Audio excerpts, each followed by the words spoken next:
Evoland Legendary Edition. Usually different game editions include DLCs and other edition content, but this one is quite a different story, since the Legendary Edition offers two titles, Evoland First and Evoland the Second.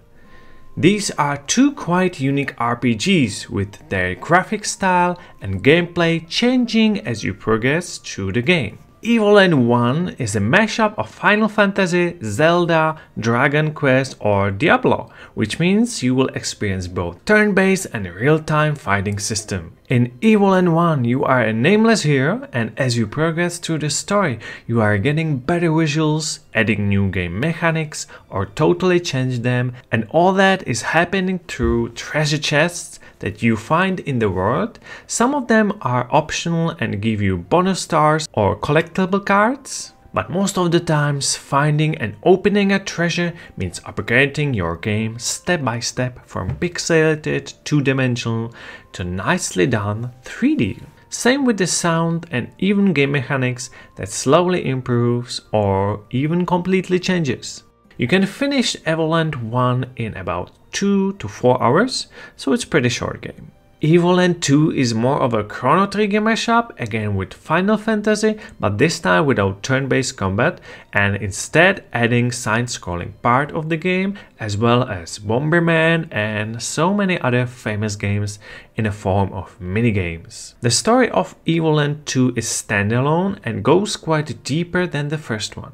Your character has an amnesia, wakes up in unknown village, and soon gets to experience time traveling, and on his way back to his time period, he also tries to avoid disaster coming to this world. The second game is switching between the visuals forward and back thanks to the time traveling feature, where you will travel to past, present, future and special place called Inadequate, where each time is representing a different visual, sound quality and gameplay. The minigames and fighting bosses will then often take you to a completely different game genre. Evoland 2 is also a much longer game with gameplay time around 15 to 20 hours to complete.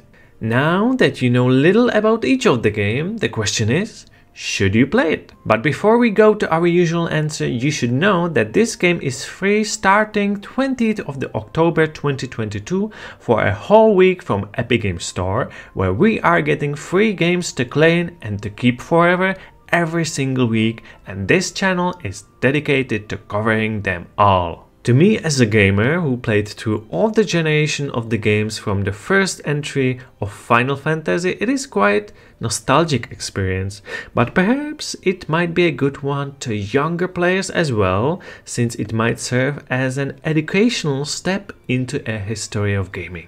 Definite downside of the first game is that as the game changes constantly, no part is ever too deep and the story or characters' dialogues gives you only a scratch of the surface compared to other real RPG games that the games often refers to. It is a very mediocre game, but because of its always developing system and short playthrough, it won't give you a chance to get bored. Second Evoland I actually enjoyed a bit less, as the game style changes are handled differently, yet thanks to its interesting minigames and deeper story I enjoyed it also.